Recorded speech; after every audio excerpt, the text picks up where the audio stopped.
এই নতুন বছরটা আমরা যেন বেশি বেশি আল্লাহর শুকরিয়া দিয়ে নতুন বছরটাকে সমৃদ্ধ করতে পারি, বেশি বেশি যেন আল্লাহর ইবাদত করতে পারি। নতুন বছরে আমরা শপথ নেই, আমরা যেন অন্তরে হিংসা লালন না করি, বিদ্বেষ লালন না করি, আমরা নিজেরা যেন কাদা ছোড়াছুরি না করি, আমরা যেন মিলেমিশে একসাথে একাকার হয়ে যাই। আল্লাহ তুমি কবুল করো, আমরা পড়ি আমিন। 60টা জিনিস মানুষ মরে যাওয়ার পরে তার কবরে পৌঁছতে থাকে।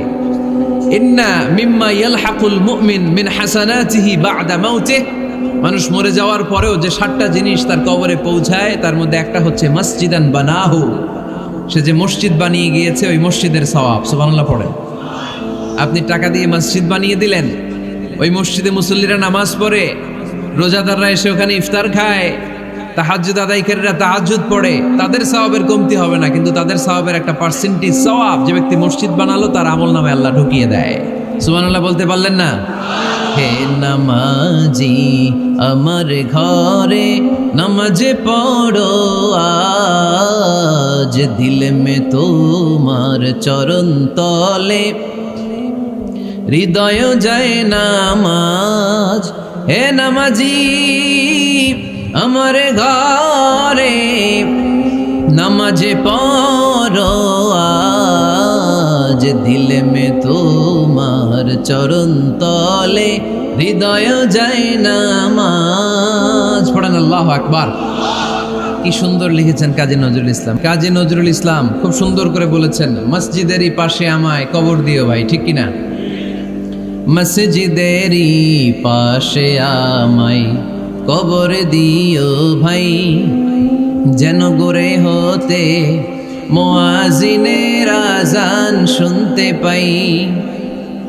আমার গুরের পাশে দিয়ে ভাই নামাজিরা যাবে, পবিত্র সেই পায়ের ধ্বনি এ বান্দা শুনতে পাবে। গোরা যাব হতে গুনাহগার পাইবে রেহাই, মসজিদেরই পাশে আমায় কবর দিও ভাই। কত মানুষ নামাজি ভাই মসজিদাঙ্গিহীনাতে, আল্লাহর নামের জিকির করে লুকিয়ে গভীর রাতে। আমি তাদের সাথে ওই আল্লাহর নাম জপতে চাই, আল্লাহর নাম জপতে চাই। পড়েন সবাই। মসজিদেরই পাশে আমায় কবর দিও ভাই, যেন গড়ে হতেও মুয়াজ্জিনের আযান শুনতে পাই। চিল্লায় পড়তে হবে আমিন। কি দরদ ছিল আমাদের জাতীয় কবি কাজী নজরুল ইসলামের। মসজিদের পাশে আল্লাহ তুমি আমার কবর দিও। আল্লাহ এই দোয়াটা কবুল করে নিয়েছে, ঠিক কিনা? ওনার কবরের পাশে মসজিদ আছে না নাই? আছে। এজন্য মসজিদের সাথে সম্পর্ক জুড়ে দেওয়া এটা ইমানদারের আলামত, আর মসজিদকে ঘৃণা করা এটা মুনাফিকের আলামত। এজন্য আমরা যেন আমাদের হৃদয়টাকে মসজিদের সাথে জুড়ে দেই, মসজিদের সাথে যেন সুসম্পর্ক থাকে। মসজিদ সবার, মসজিদ নিয়ে দলাদলি নাই। দলাদলি আছে অনেক জায়গায়, হানাফি মসজিদ, আহলে হাদিস মসজিদ এরকম আমরা দেখি বা শুনি, এটা ঠিক না। হানাফি মসজিদ বলে কোনো কথা নাই, আহলে হাদিস মসজিদ বলে কোনো কথা নাই। মসজিদ সবার। ছোট্টখাট্ট বিষয় নিয়ে মসজিদে মারামারি, একজন হাত তোলে আরেকজন তোলে না, কিলাকিলি আছে না নাই? একজন বলে জোরে আমিন, আরেকজন আস্তে আমিন, মারামারি আছে না নাই? এগুলো কি মারামারি করার কোনো বিষয়? কথা বলেন। সালাতে ফরজ আছে, ওয়াজিব আছে, সুন্নাহ আছে। খেয়াল করে বুঝবেন, ফরজ যদি নষ্ট হয় সালাত ভঙ্গ হয়, you have to repeat your সালাত। ওয়াজিব নষ্ট হলে সালাত ভঙ্গ হয় না, নতুন করে পড়া লাগে না, সেজদায় সাহু দিলেই সালাত আদায় হয়ে যায়। আর সুন্নাহ নষ্ট হলে নামাজ নষ্টও হয় না, নতুন করে পড়াও লাগে না, সৌ সেজদাও লাগে না, নামাজ আদায় হয়ে যায় সুন্নাহ নষ্ট হলে। এই যে হাত তোলা না তোলা এটা সুন্নাহ, আমিন জোরে বলা না বলা এটা কি সুন্নাহ। যেটা কোনো কারণে কেউ না করলেও তার নামাজ কবুল করে নিবে কে? আর এই সব সুন্নত লই আমগো দেশে গিলাগিলি। মৌলভীবাজারে মাশাআল্লাহ এগুলা নাই, এখানেও আছে। এগুলার অবসান ঘটুক, আমরা চাই কি চাই না? আর কত এই ছোটখাটো বিষয় নিয়ে আমরা এই বিভেদের প্রাচীর আর দেয়ালকে উঁচু করব আমাদের মাঝখানে? কবে আমরা ঐক্যের সিন্ডিকেট করব? কবে? আর কবে সাদা মনের মানুষ হব? কবে? আর কত? অনেক হয়েছে, আর না, এবার থামেন। বিভেদের প্রাচীরকে ভেঙে চুড়িয়ে দেন। ঐক্যের এমন সিন্ডিকেট করতে হবে যাতে কোনো অপশক্তি এই ঐক্যকে ভাঙতে না পারে, বানচাল করতে না পারে। চিল্লায় বলেন ঠিক কিনা? এজন্য মিউচুয়াল রেসপেক্টের দরকার, পারস্পরিক শ্রদ্ধাবোধ সব ক্ষেত্রে, রাজনীতিতে, সামাজিক অ্যাক্টিভিটিসে আমাদের আলেম ওলামাদের মধ্যে পারস্পরিক শ্রদ্ধাবোধের দরকার। মিউচুয়াল রেসপেক্ট, কেউ কাউরে রেসপেক্ট করে না। আমি যেটা বুঝছি এটাই সব, বাকি সব হারাম, এরকম বলে না অনেকে? এরকম যেন না করি। তাহলে মসজিদ সবার, মসজিদ আল্লাহর হাবিব সাল্লাল্লাহু আলাইহি ওয়াসাল্লাম খ্রিস্টানদেরকে মসজিদে ঢুকতে দিয়েছেন, আর আমরা মুসলমান ভাইয়ের জন্য মসজিদে তালা ঝুলাই দেই, আছে না নাই? আল্লাহর হাবিব সাল্লাল্লাহু আলাইহি ওয়াসাল্লাম কোথাও গেলেই প্রথমে মসজিদ বানাতেন। কি বানাতেন? মসজিদ বানাতেন। মক্কা থেকে হিজরত করে মদিনায় আসলেন, কোবায় থাকলেন কয়েক সপ্তাহ। কোবা পল্লীতে তিনি মসজিদ বানালেন, মসজিদ কোবা। ওখানে প্রতি শনিবার কেউ যদি ওযু করে ওখানে যে 2 রাকাত নামাজ পড়ে, একটা কবুল উমরার সওয়াব আল্লাহ তাআলা তার আমলনামায় দিয়ে দেয়। মসজিদে কোবা বানালেন। তারপরে মদিনায় এসে মসজিদে নববী বানালেন আল্লাহর হাবিব সাল্লাল্লাহু আলাইহি ওয়াসাল্লাম, মসজিদে নববী। এটা ছিল আল্লাহ রাসূল সাল্লাল্লাহু আলাইহি ওয়াসাল্লামের বৈশিষ্ট্য। কোথাও গেলেই তিনি মসজিদ বানাতেন, মসজিদে নববী। হায় রে, এখন তো কত সুন্দর মসজিদ আমরা দেখি, আমরা যে সালাত পড়ি। আল্লাহর হাবিব সাল্লাল্লাহু আলাইহি সাল্লামের সময় মসজিদে নববী কি এরকম ছিল? কথা বলেন। ফ্লোর ছিল বালুর ফ্লোর। কিসের ফ্লোর? আমাদের মসজিদের ফ্লোর কিসের? টাইলস। আর আল্লাহ রাসূল সাল্লাল্লাহু আলাইহি ওয়াসাল্লামের মসজিদে নববীর ফ্লোর কিসের? কথা বলে না তো। আওয়াজ করে উত্তর দেন না কেন? কষ্ট হচ্ছে? দুপুরে খাইছেন না সবাই? কেন খান নাই কেন? রোজা রাখছিলেন? হ্যাঁ, ফজর বাদে আইছি। আচ্ছা ঠিক আছে, ঠিক আছে। আচ্ছা আচ্ছা, সাউন্ড নাই, কথা শোনা যায় না? তো এটা শুনলা কেমনে? জিজ্ঞেস করলাম কথা শোনা যায় না, কয় না। তো এটা শুনলা কি করে? মানে অল্প শোনা যায়, তাই তো? একটু পরে আমার বিদায় ঘন্টা বাজবে, আমি চলে যাব। এই তোমরা ডিস্টার্ব করতে করতে আমার সময় শেষ। তোমরা ডিস্টার্ব করলে তোমাদের লস। আমি আমার টাইমের 1 মিনিটে বেশি যেতে পারবো না, কারণ এখানে আসরের সালাতের আজান শুরু হয়ে যাবে, এরপরে কোনো কথা নেই। আর বক্তব্য লম্বা করা এটা বেদাত। এই বেদাতকে আমি সুন্নাতের মধ্যে আনতে চাচ্ছি। একটা সময়ে একেবারে কমায় নিয়ে আসবো। এত প্রোগ্রামও আমি করতে চাই না। আমি ঘোষণা দিয়েছি আগামী বছরে সারা বাংলাদেশে আমার প্রোগ্রাম হবে 50টা। কয়টা? 50টা। এরপরের বছর 30টা, এরপরের বছর 20টা। বিভাগীয় প্রোগ্রাম করলেই চলবে আমার। এক এক বিভাগে যে 2 দিন 3 দিন খালাস। এত দরকার নেই, এত লম্বা চূড়ার বক্তব্যের দরকার নেই। আধা ঘন্টা চুপ করে শুনেন, কয়েকটা মেসেজ ড্রপ করি, take it with you to your home, then practice and apply in the society. নিয়ে যান, আমল করেন, সমাজে কাজে লাগান। সমাজটা আলোকিত করে দিবে কে? খুতাবুকুম তাবিলা সালাওয়াতুকুম কাসীরা। আল্লাহর হাবিব সাল্লাল্লাহু আলাইহি ওয়াসাল্লাম বললেন, কিয়ামতের একটা আলামত, কিয়ামতের আগে তোমাদের বক্তব্য হয়ে যাবে লম্বা, সালাত হয়ে যাবে খাটো। সালাতের পরে তাসবিহ পড়তে চায় না লোকজন, ব্যস্ত, মহা ব্যস্ত, সুপার বিজি। কোত্থেকে আসলে এই ব্যস্ততা? আপনি রবের সাথে মুনাজাত, না যাই ইউনাজি মুনাজাত, আপনার রবের সাথে একাকী নীরবে কথা বলতে মনে চায় না আপনার? তা তো তাড়াহুড়ো কিসের? ধীর স্থির হন, একটু স্থির হন, একটু মনোদৈহিক প্রশান্তি অর্জনের চেষ্টা করেন। সব সময় ব্যস্ত, ধাক্কাধাক্কি, উচ্ছৃঙ্খলা, এগুলো আমাদেরকে শেষ করে দিয়েছে। এজন্য লম্বা চোরা বক্তব্য ঠিক না। বক্তব্য শুনতে আমাদের ভালো লাগে, আমল করতে ভালো লাগে না। বক্তব্যটা শেষেই সিগারেট ধরায়, আছে না নাই? মাহফিল শেষেই বিড়ি ধরায়, কয় চমৎকার ওয়াজ করছে হুজুরে। ওয়াজটা সেরকম হয়েছে, অনেক কণ্ঠ সুন্দর হুজুরের। এতদিন ইউটিউবে দেখছি, আজকে সরাসরি দেখাইছি, আছে না নাই? তো কি লাভ হয়েছে? লাভটা হয়েছে কি?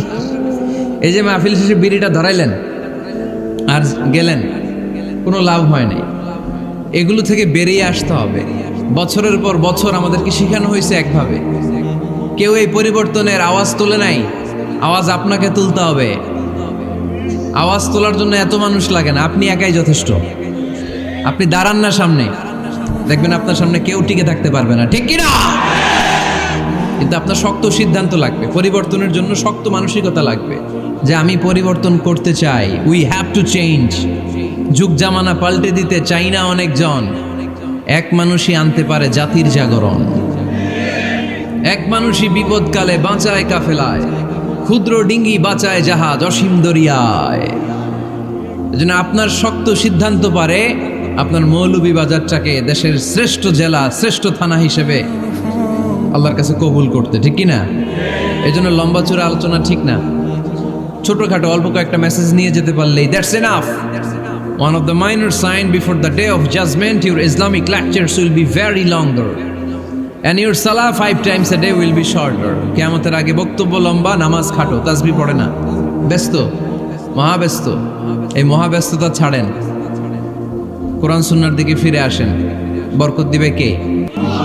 বিশ্বনবীর মসজিদে নববীর ফ্লোর বালুর ফ্লোর ছিল, আমাদের ফ্লোর টাইলস।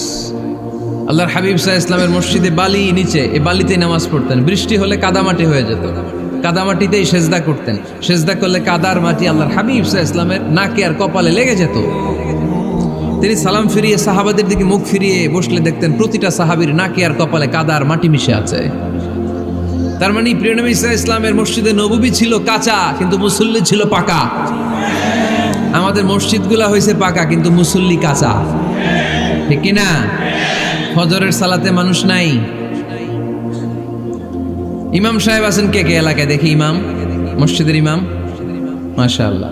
আপনাদের এইখানে ওই মসজিদে ফজরের নামাজে কয় কাতার হয়? 5 জন 6 জন? কেনে এত কম? কেনে?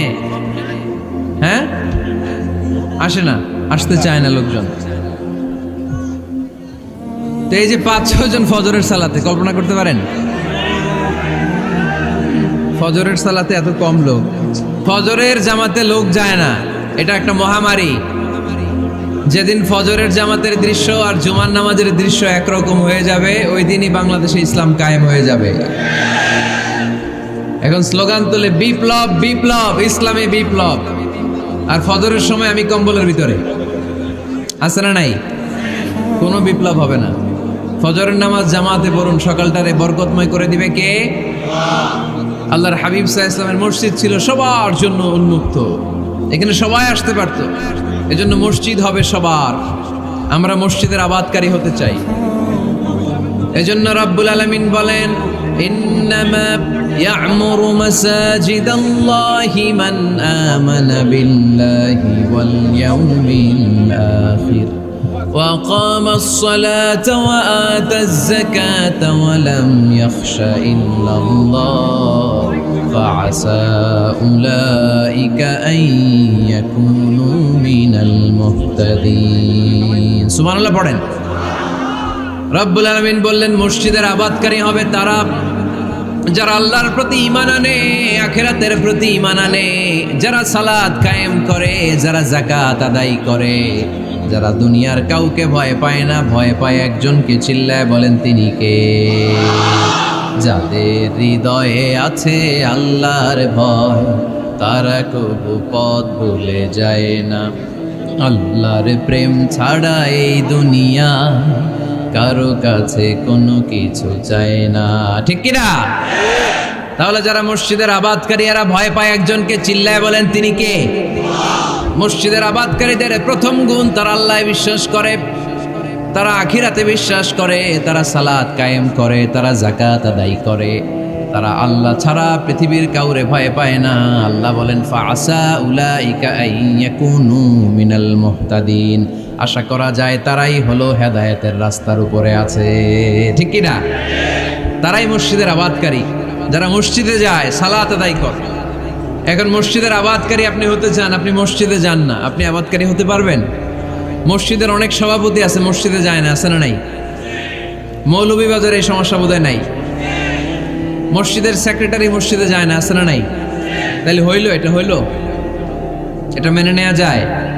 এজন্য সভাপতি সাহেবরা, আপনি কষ্ট করে মসজিদ বানিয়েছেন, মসজিদে যাবেন। সভাপতি সাহেব আপনি মসজিদে যাবেন, সেক্রেটারি সাহেব আপনি মসজিদে যাবেন, তাহলে আপনি সঠিক মসজিদের আবাদকারী হবেন, ঠিক কিনা? আমরা মসজিদের আবাদকারী হতে চাই, ইনশাআল্লাহ পড়েন। উমরানুল মাসাজিদ, মসজিদের আবাদ কি করে করতে হয়? মসজিদ আবাদ করার এক নাম্বার মাধ্যম হচ্ছে মসজিদ নির্মাণ করা। কি করা? নির্মাণ করা। খেয়াল করবেন, আল্লাহর হাবিব সাল্লাল্লাহু আলাইহি ওয়াসাল্লাম বলেছেন, মান বানা মসজিদান মিন মালিহি ফিদ দুনিয়া বানাল্লাহু লাহু বাইতান ফিল জান্নাহ। যে ব্যক্তি নিজের পকেটের টাকা খরচ করে দুনিয়াতে মসজিদ বানায়, আল্লাহ তাআলা তার জন্য জান্নাতে ঘর বানায়। 60টা জিনিস মানুষ মরে যাওয়ার পরে তার কবরে পৌঁছতে থাকে। ইন্না মিম্মা ইয়ালহাকুল মুমিন মিন হাসানাতিহি বা'দা মাউতিহি, মানুষ মরে যাওয়ার পরেও যে 60টা জিনিস তার কবরে পৌঁছায়, তার মধ্যে একটা হচ্ছে মসজিদান বানাহু, সে যে মসজিদ বানিয়ে গিয়েছে ওই মসজিদের সওয়াব। সুবহানাল্লাহ পড়ে। আপনি টাকা দিয়ে মসজিদ বানিয়ে দিলেন, ওই মসজিদে মুসল্লিরা নামাজ পড়ে, রোজাদাররা এসে ওখানে ইফতার খায়, তাহাজ্জুদ আদায়কারীরা তাহাজ্জুদ পড়ে, তাদের সওয়াবের কমতি হবে না, কিন্তু তাদের সওয়াবের একটা পার্সেন্টেজ সওয়াব যে ব্যক্তি মসজিদ বানালো তার আমল নামে আল্লাহ ঢুকিয়ে দেয়। এজন্য বেশি বেশি মসজিদ বানাতে রাজি আছেন তো? তাহলে মসজিদ আবাদ করার প্রথম মাধ্যম হচ্ছে মসজিদ বানানো। 2 নাম্বার মাধ্যম হচ্ছে মসজিদে যেয়ে জামাতে সালাত আদায় করা। জামাতে সালাতুল জামাআ তাফদুলু সালাতাল ফাযযি বি27 দারাজা। ঘরে নামাজ পড়লে একা একা পড়লে যেই সওয়াব, জামাতে পড়লে 27 গুণ বেশি সওয়াব। সুবহানাল্লাহ বলতে পারলেন না? হে নামাজি আমার ঘরে নামাজে পড়ো আজ, দিলে মে তোমার চরণ তলে হৃদয় যায় নামাজ। হে নামাজি আমার ঘরে নামাজে পড়ো আজ, দিলে মে তোমার চরণ তলে হৃদয় যায় নামাজ। পড়েন আল্লাহু আকবার। কি সুন্দর লিখেছেন কাজী নজরুল ইসলাম। মসজিদ কেমন যেন মসজিদ তার নিজের ভাষায় আল্লাহর কাছে কেঁদে কেঁদে ফরিয়াদ জানায়, আল্লাহ নামাজিরা আমার ঘরে আসে না, কি সুন্দর টাইলস, কি সুন্দর মুসল্লা, কি সুন্দর এয়ার কন্ডিশন, সব আছে কিন্তু মুসল্লি নাই, ঠিক কিনা? মসজিদগুলো আল্লাহর কাছে ফরিয়াদ জানায়। এজন্য আমরা যেন মসজিদমুখী হই। কি মুখী? আওয়াজ করে বলতে হবে, কি মুখী? মসজিদমুখী। তাহলে মসজিদ আবাদের 1 নাম্বার পদ্ধতি মসজিদ বানানো। 2 নাম্বার মসজিদে বেশি বেশি যে জামাতে সালাত আদায় করা। 3 নাম্বারে মসজিদের সাথে সম্পর্ক জুড়ে দেওয়া, হৃদয়টা যেন সবসময় মসজিদের সাথে লেগে থাকে। আল্লাহর হাবিব সাল্লাল্লাহু আলাইহি ওয়াসাল্লাম বললেন, সাবআতুন ইউযিল্লুহুমুল্লাহু ফি যিল্লি ইয়াওমা লা যিল্লা ইল্লা যিল্লু। 7 শ্রেণীর ব্যক্তিকে আল্লাহ তাআলা কিয়ামতের দিন আরশের নিচে ছায়া দিবে, যেদিন আল্লাহর আরশের ছায়া ছাড়া কোনো ছায়া পৃথিবীতে থাকবে না। সেই দিনটা কি এই দিনের মতো? কিয়ামতের দিনটা আজকের এই দিনের মতো হবে? 50,000 বছর হবে। এটা লেন্থ, এটা ডিউরেশন। কাআন সাফসাফা লা তারা ফিহা ইওয়াজা ওয়ালা আমতা, লেভেল প্লেইং ফিল্ড, তামার জমিন। একটু কল্পনা করেন তো ওই দিনটা কত ভয়ঙ্কর। বাবা ছেলেরে চিনবে না ওই দিন, ছেলে বাবারে চিনবে না, স্ত্রী স্বামীকে চিনবে না, স্বামী স্ত্রীকে চিনবে না, পীর সাহেব মুরিদ চিনবে না, মুরিদ পীর সাহেবকে চিনবে না, নেতা কর্মীকে চিনবে না, কর্মী নেতাকে চিনবে না। হায় হায়, ইয়া নাফসি বলে কাঁদবে। সূর্যটা মাথার কাছে চলে আসবে, সূর্যের তাপে মাথার মগজগুলো গলে গলে নাকের ছিদ্র আর কানের ছিদ্র দিয়ে টপ টপ করে বেয়ে বেয়ে পড়বে।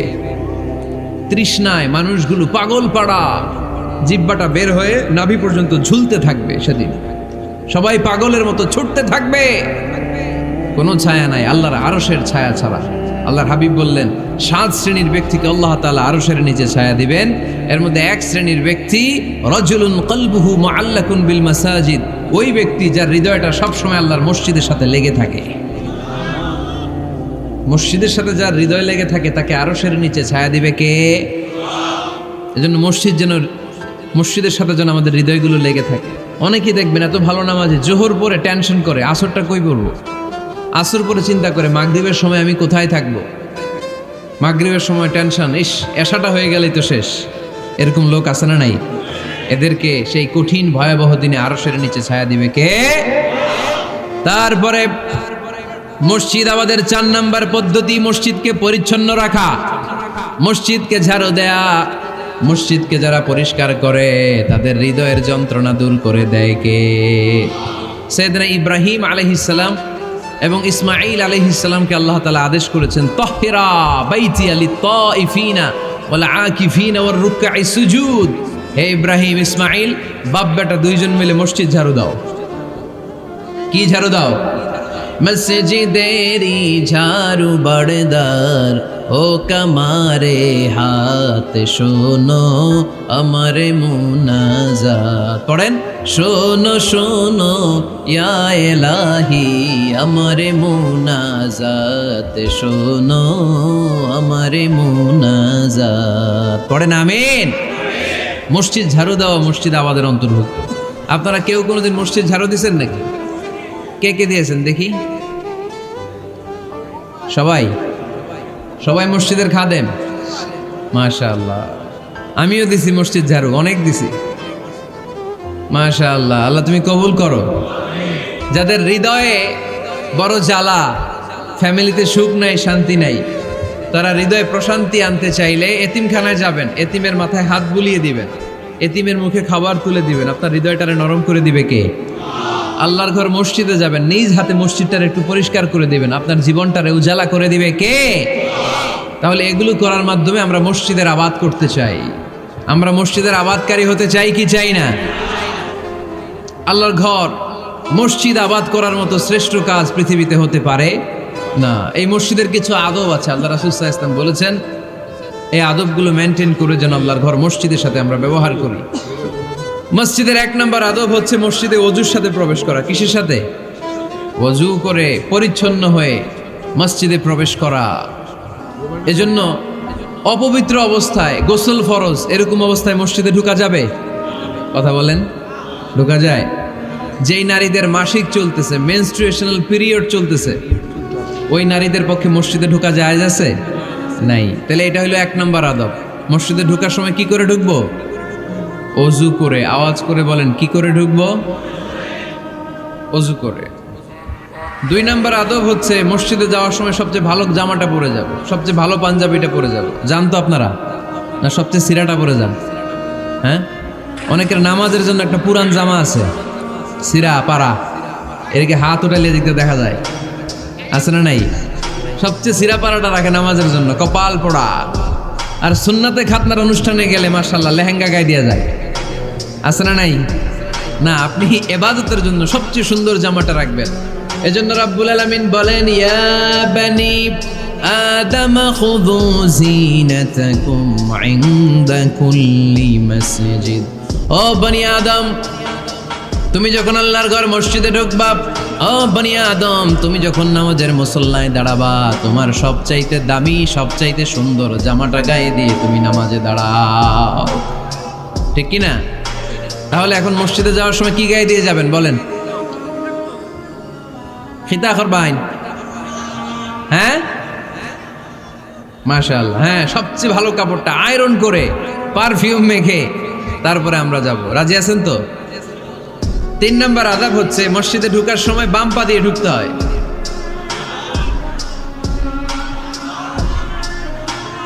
কোন পা? আরো জোরে। এদেরকে গুতা মারা লাগে, নাইলে আওয়াজ বাড়ে না। এরকম ভলিউম টাইট করতে হয়, ভলিউম হাই করলে আর করে বাড়ে, এমনি বলতে চায় না। আর ঘটনা কি? হ্যাঁ, খায় নাই। বদরের যুদ্ধ হয়েছিল রমাদানে, কোনো সাহাবী খায় নাই, না খাইয়া একেবারে সাইজ করে দিছে কাফেরদেরকে। আমরা না খেলেও আমাদের হৃদয়ে ইমানি শক্তি আছে না নেই? এই তো বোঝা যাচ্ছে ইমানি শক্তি আছে। এতক্ষণ আছিল কই? তো মসজিদে ঢোকার সময় কোন পা দিয়ে? এগুলো মনে থাকে আমাদের? ভুলা যাই আমরা, খেয়াল থাকে না তো এগুলা।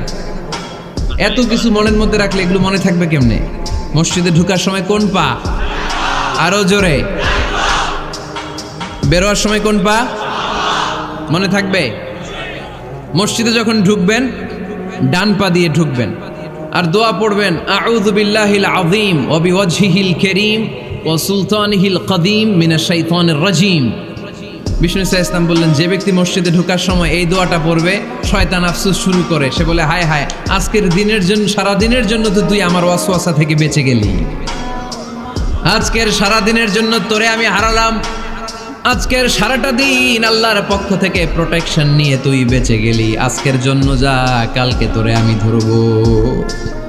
এজন্য এই দোয়াটা পড়ার দরকার আছে না? আউযু বিল্লাহিল আযীম ওয়া বিওয়াজহিল কারীম ওয়া সুলতানিহিল কাদীম মিনাশ শাইতানির রাজীম। 4টা বাক্যের দোয়া মুখস্থ করতে কষ্ট হলে যে ইউটিউবে চলে যাবে আজকেই, ওখান থেকে শুনে আপনারা মুখস্থ করে নেবেন, এই দোয়াটা পড়বেন। তাহলে ওই দিনের জন্য শয়তানের ওয়াসওয়াসা, টেম্পটেশন, প্রভোকেশন থেকে আপনি আল্লাহ তাআলার প্রোটেকশনে চলে গেলেন। সুবহানাল্লাহ পড়েন।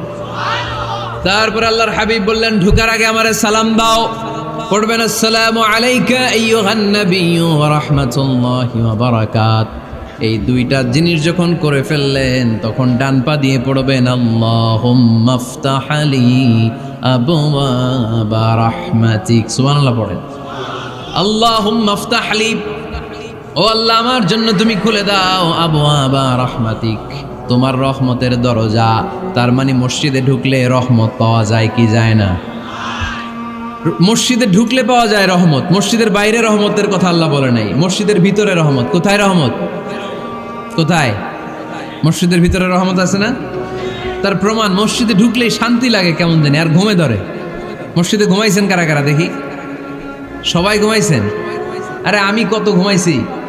জুমার নামাজের সময় যে কি ঘুম আসে, আসে আসে কমন পড়ছে, একেবারে কমন পড়ে গেছে। ঘুম আসে কারণ রহমত, রহমতের ঝিরি ঝিরি বাড়িধারা আল্লাহ তাআলা আরশের উপর থেকে নাজিল করতে থাকে। আর এই রহমতের কারণে হৃদয়টা প্রশান্ত হয়ে যায়, অনেকের ঘুমও চলে আসে, ঠিক কি না? এজন্য আল্লাহুম্মা আফতাহ লি আবওয়াবা রাহমাতিক, ও আল্লাহ তোমার রহমতের দরজাগুলো আমার জন্য খুলে দাও। এই দোয়া পড়লে রহমতের দরজা খুলে দেয় কে? আবার মসজিদ থেকে যখন বের হবেন তখন কোন পা দিয়ে? জোরে বলেন। বাম পা দিয়ে কি পড়বেন? আল্লাহুম্মা ইন্নী আসআলুকা মিন ফাদলিক, ও আল্লাহ তোমার কাছে আমি তোমার পক্ষ থেকে ফদল চাই, মানে রিজিক চাই। রিজিক দেওয়ার মালিক কে? তার মানে খুব সোজা সাপটা কথা হচ্ছে, মসজিদের ভিতরে পাওয়া যায় রহমত, আর বাইরে পাওয়া যায় ফদল বা রিজিক। বাইরে পাওয়া যায় কি? রিজিক। মসজিদের ভিতরে রিজিক আছে। তার মানে সারাদিন মসজিদে বসে থাকলে রিজিক মিলবে? নামাজের সময় নামাজ পড়তে হবে, কাজের সময় কাজ করতে হবে। এটাই হচ্ছে ইসলামের বিধান। নামাজের সময় নামাজ, কাজের সময়। আমি প্রশ্ন করবো, আওয়াজ করে উত্তর দেন। নামাজের সময়, কাজের সময়, নামাজের সময়, কাজের সময়। এটা মনে থাকবে। এজন্য আল্লাহ বলেন, ফাইদা কুদিয়াতিস সালাতু ফান্তাশিরু ফিল আরদি ওয়াবতাগু মিন ফাদলিল্লাহ। যখন তোমাদের সালাত শেষ হয়ে যায়, আল্লাহর রিজিক অন্বেষণের জন্য আল্লাহর জমিনে তোমরা ছড়িয়ে যাও। নামাজের সময় আসবেন, নামাজ শেষ বের হয়ে যান। ফান্তাশিরু ফিল আরদ, জমিনে ছড়িয়ে পড়ো।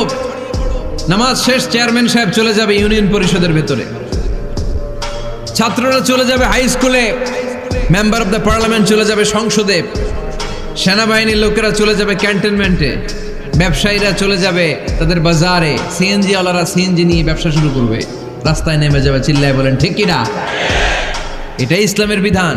নামাজের সময় নামাজ, কাজের সময়। আচ্ছা, তাহলে প্রথম সুন্নাত পেলাম, পবিত্র হয়ে ঢুকবো, ভালো জামা পরে ঢুকবো 2 নাম্বার। 3 নাম্বার, ঢোকার সময় কোন পা? বের হওয়ার সময়। 4 নাম্বার, মসজিদে ঢুকেই 2 রাকাত। মসজিদে ঢুকে কয় রাকাত পড়েন আপনারা? তাহিয়াতুল মসজিদ। মসজিদে আপনি ওয়েলকাম জানাবেন, ঢুকেই 2 রাকাত পড়বেন, ওযু করলেই 2 রাকাত। আল্লাহর হাবিব সাল্লাল্লাহু আলাইহি ওয়াসাল্লাম মসজিদে নববীতে জুমার খুতবা দিচ্ছেন। খুতবা চলাকালীন সময়ে এক সাহাবী এসে মসজিদের মধ্যে বসে পড়লেন। আল্লাহর হাবিব সাল্লাল্লাহু আলাইহি ওয়াসাল্লাম সাহাবীরে বললেন দাঁড়াও। সাহাবী দাঁড়ালেন। আল্লাহর নবী জিজ্ঞেস করলেন, কেন বসে বললা? 2 রাকাত পড়ছো নাকি? সাহাবী বলে, পড়ি নাই। বিশ্বনবী বললেন, তাহলে তাড়াতাড়ি 2 রাকাত নামাজ পড়ে বসে যাও। সুবহানাল্লাহ পড়ো। 2 রাকাত পড়ো নাই তো পড়ো, দাঁড়াও, তারপরে বসো। দেখেন, খুতবা চলাকালীন সময়ে আমাদের খতিবরা কখনো খুতবা থামায়? কথা বুঝেন নাই? জুমার খুতবা আপনারা শুনেন না? খুতবা চলতেছে, ওই মুহূর্তে ইমাম সাহেবরা কখনো খুতবা থামায়? মাঝখানে কোনো ঝামেলা হলে থামায় না। প্রথম খুতবা শেষ, বসে, তারপরে দ্বিতীয় খুতবা। খুতবার মাঝখানে কোনো থামাথামি নাই। কিন্তু আল্লাহর হাবিব সাল্লাল্লাহু আলাইহি সাল্লাম কেমন খতিব ছিলেন দেখেন। আল্লাহর হাবিব সাল্লাল্লাহু আলাইহি সাল্লামের খুতবা দেওয়ার স্টাইল অ্যান্ড অ্যাটিটিউড এবং আমাদের খুতবা দেওয়ার স্টাইল অ্যান্ড অ্যাটিটিউড আল্লাহ রাসূল সাল্লাল্লাহু আলাইহি ওয়াসাল্লামেরটা কত প্রাণবন্ত ছিল। আল্লাহ রাসূল সাল্লাল্লাহু আলাইহি ওয়াসাল্লাম সোসাইটি ওরিয়েন্টেড একজন পার্সোনালিটি ছিলেন, সমাজের মানুষ কেন্দ্রিক, খুব সামাজিক ছিলেন আল্লাহ রাসূল সাল্লাল্লাহু আলাইহি ওয়াসাল্লাম। তিনি দেখলেন একজন বসে পড়ছে, উনি খুতবা থামায় দিলেন, জুমার খুতবা থামায় বললেন, এই নামাজ পড়ছো না, পড়ো 2 রাকাত পড়ো। আবার খুতবা শুরু করলেন, সুবহানাল্লাহ পড়বেন না? একবার তিনি খুতবা দিচ্ছেন, দেখলেন আল্লাহ রাসূল সাল্লাল্লাহু আলাইহি ওয়াসাল্লামের 2 জন নাতি হাসান আর হুসাইন রাদিয়াল্লাহু তাআলা আনহুমা, ছোট্ট মানুষ, কাতারের ভিতরে ঢুকে কোন সাহাবী টুপি টান দেয়, কারো পাগড়ি ধরে টান দেয়, একজন এদিকে দৌড় দেয়, আরেকজন ওদিকে দৌড় দেয়, মসজিদে একটা ডিস্টার্ব হচ্ছে। আল্লাহর হাবিব সাল্লাল্লাহু আলাইহি ওয়াসাল্লাম খুতবা থামিয়ে দিলেন, মিম্বার থেকে নেমে আসলেন, 2 নাতিকে 2 হাতে ধরলেন, ধরে আস্তে করে জান্নাতের এই 2 সর্দারকে নিয়ে মিম্বারের উপরে দাঁড়ালেন, এই হাতে এই নাতি, ওই হাতে আরেক নাতি। এরপর দাঁড়িয়ে দাঁড়িয়ে তিনি বাকি খুতবা দিলেন, পড়েন সুবহানাল্লাহ। কত প্রাণবন্ত খুতবা! উনিও খুতবা দিতেন, আমরাও খুতবা দেই। আল্লাহর হাবিব সাল্লাল্লাহু আলাইহি ওয়াসাল্লাম খুতবা দিচ্ছেন, এক সাহাবী এসে বলল, ইয়া রাসূলুল্লাহ, মদিনায় দুর্ভিক্ষ, বৃষ্টি নাই, আপনি বৃষ্টির দোয়া করেন। রাসূল সাল্লাল্লাহু আলাইহি ওয়াসাল্লাম খুতবা থামায় দিলেন, থামায় দিয়ে দোয়া শুরু করলেন, আল্লাহুম্মা আসকিনা গাইসান মুগীসান মারিআন মুরিআন নাফিআন গায়রা দার আজিলান গায়রা আজিল। আল্লাহ, উপকারে বৃষ্টি দেন, যে বৃষ্টিতে আমাদের ফসল জন্মাবে, সবুজ ঘাস লতা পাতা জন্মাবে, আমাদের গবাদি পশুর রিজিক বাড়বে, এরকম উপকারী বৃষ্টি আমাদেরকে দিয়ে মদিনাটারে ধন্য করে দেন। বৃষ্টি শুরু হলো, জুমাবার বৃষ্টি, শনি রবি সোম মঙ্গল বুধ বৃহস্পতি শুক্র, টানা 7 দিন বৃষ্টি। এবার বৃষ্টির চোটে মদিনায় বন্যা হয়ে গেছে। এতদিনে দুর্ভিক্ষ, এতদিনে কি, এখন বৃষ্টির বরকতের দোয়া করছে, বৃষ্টিতে এবার বন্যা। যেই সাহাবী বৃষ্টির জন্য দোয়া করতে বলেছিলেন, পরের জুমাবারের খুতবার সময় এসে ওই সাহাবী বলেন, ইয়া রাসূলুল্লাহ, আবার খুতবার মাঝখানে, ইয়া রাসূলুল্লাহ, আর বৃষ্টির দরকার নাই, আর দরকার নেই, এবার বৃষ্টি বন্ধের দোয়া করেন। আল্লাহর হাবিব সাল্লাল্লাহু আলাইহি ওয়াসাল্লাম খুতবা থামিয়ে আবার বন্ধের দোয়া, আল্লাহুম্মা হাওয়ালাইনা ওয়ালা আলাইনা, হে আল্লাহ আমাদের চারিদিকে দেন, মদিনাতে আর বৃষ্টির দরকার নাই। চিল্লায় পড়েন সুবহানাল্লাহ। এজন্য খতিব হবে এরকম প্রাণবন্ত খতিব।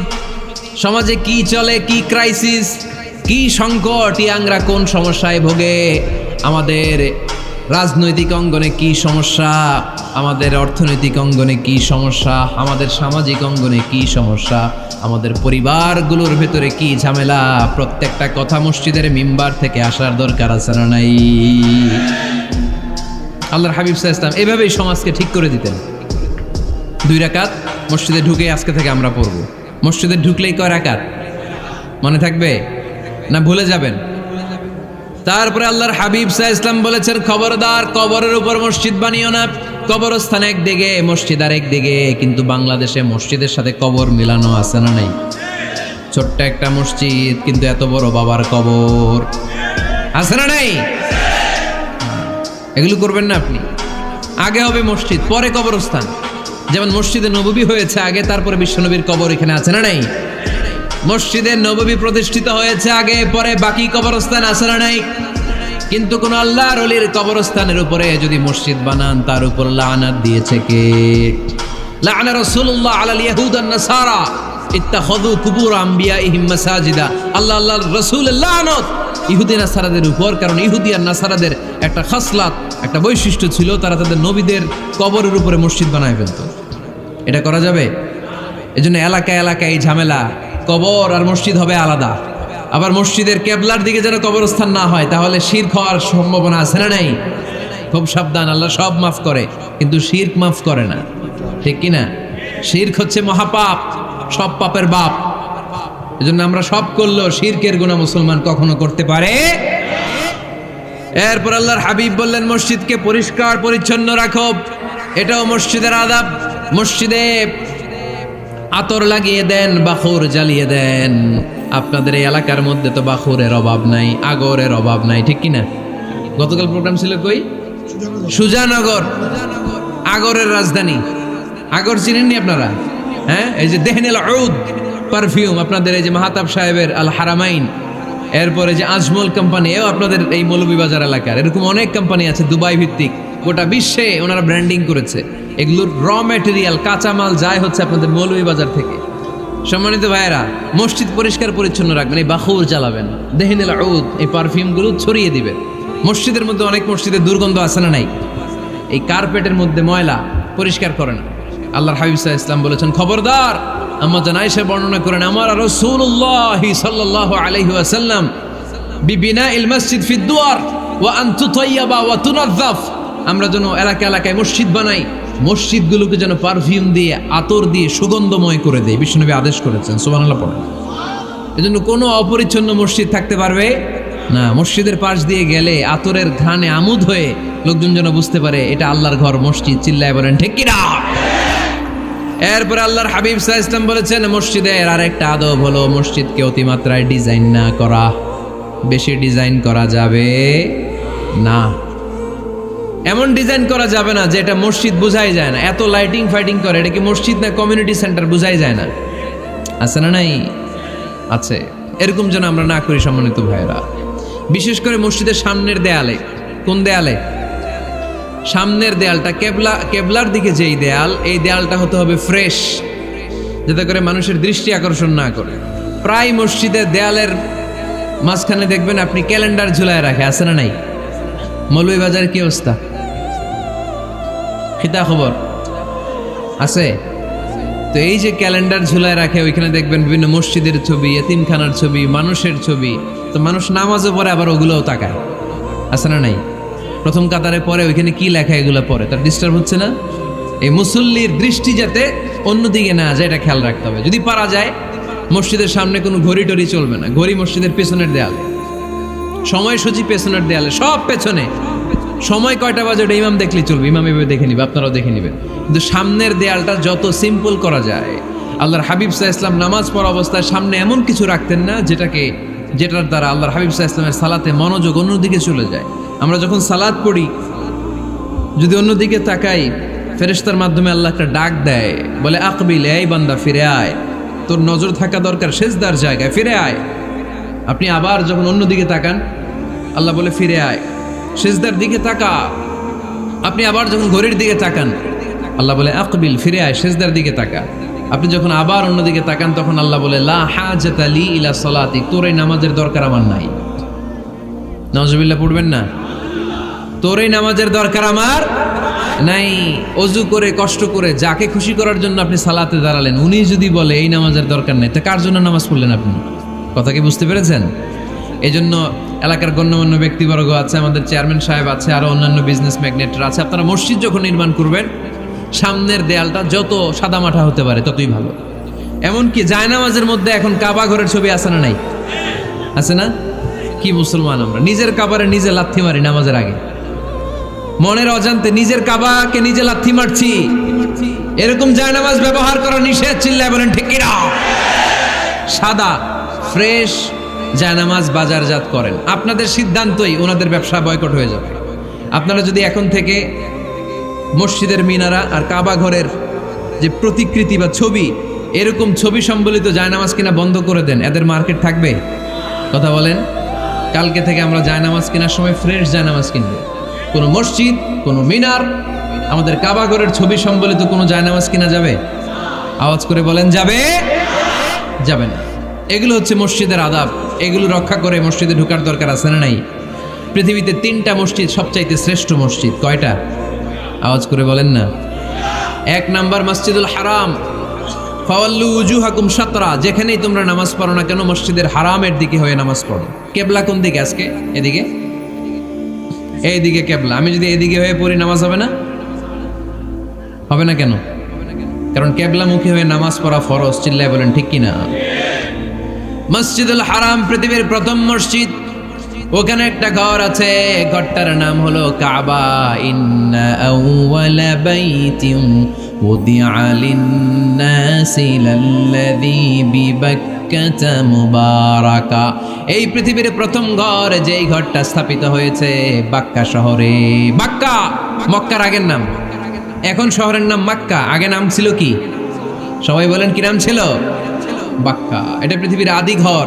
সব নবীদের পরশধন্য পদধূলিতে এই জায়গাটা বরকতময় হয়েছে। এটা এমন ঘর, যেই ঘরের চারদিকে 1 রাকাত নামাজ পড়লে 1 লক্ষ রাকাতের সওয়াব পাওয়া যায়।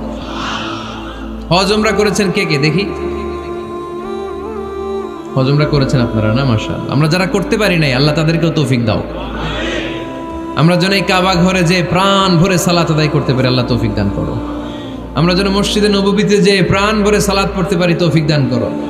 আল্লাহর হাবিব সাল্লাল্লাহু আলাইহি ইসলামের কবরের সামনে দাঁড়িয়ে যেন আমরা প্রাণ খুলে মন প্রাণ উজাড় করে বিশ্বনবী সাল্লাল্লাহু আলাইহি ইসলামকে সালাম দিতে পারি। আল্লাহ তৌফিক দান করো। এই কাবা ঘরকে কেন্দ্র করে প্রতিদিন 100টা রহমত নাজিল হয়। আওয়াজ করে বলেন কয়টা? আল্লাহর হাবিব বললেন প্রতিদিন প্রতিনিয়ত 100টা রহমত নাজিল হতেই থাকে। সিত্তুন আলিত তাইফিন, 60টা রহমত তাদের উপর নাজিল হয় যারা কাবা ঘরের চারদিকে তাওয়াফ করে। আরবাঈন আলিল মুসাল্লিন, বাকি 40টা নাজিল হয় যারা কাবা ঘরের পাশে নামাজ পড়ে। ওয়া 20 আলিন নাযিরিনা ইলাল কাবা, বাকি 20টা রহমত প্রতিনিয়ত নাজিল হয় যারা তাওয়াফ করে না, সালাত আদায় করে না, শুধু কাবার গিলাফের দিকে তাকিয়ে থাকে। কাবার দিকে তাকায় থাকলেই সওয়াব। সুবহানাল্লাহ পড়েন। এক রাকাতে কয় লক্ষ রাকাতের সওয়াব। এজন্য আল্লাহর হাবিব সাল্লাল্লাহু আলাইহি ওয়াসাল্লাম বলেছেন লা তুশাদ্দুর রিহাল ইল্লা ইলা সালাসাতি মাসাজিদা, স্পেশাল ভার্চু এন্ড রিওয়ার্ড, বিশেষ সওয়াবের নিয়তে পৃথিবীর এই 3টা জায়গা ছাড়া কোথাও নিয়ত করে ভ্রমণ করা জায়েজ নাই। এক হচ্ছে মসজিদুল হারাম, 2 হচ্ছে মসজিদ নববী, 3 হচ্ছে মসজিদুল আকসা। এই 3টা মসজিদ ছাড়া পৃথিবীর কোনো মসজিদে নিয়ত করে সফর করা যাবে না, বিশেষ নিয়তে সফর করা যাবে না।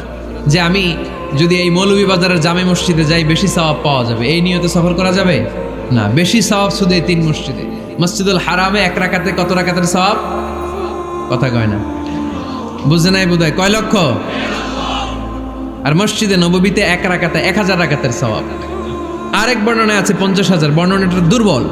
সহিহ বর্ণনায় এসেছে 1 রাকাতে 1000 রাকাতের সওয়াব। মসজিদুল আকসায় সালাত পড়লে 1 রাকাতে, এক বর্ণনায় এসেছে 250 রাকাতের সওয়াব, আরেক বর্ণনায় এসেছে 500 রাকাতের সওয়াব। এই 3টা মসজিদ ছাড়া যে নামাজ পড়লে বেশি সওয়াব হবে, এই নিয়তে সফর করা যাবে? চিল্লায় বলেন যাবে। তবে মসজিদটা দর্শন করার জন্য যেতে পারবে।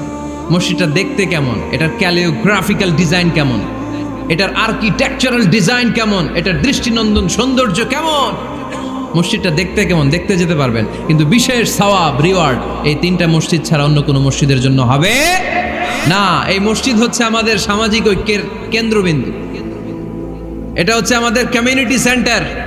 আমরা শুধু নামাজের জন্য মসজিদকে ইউজ করি, এছাড়া আরো অনেক ইউসেজ আছে মসজিদের।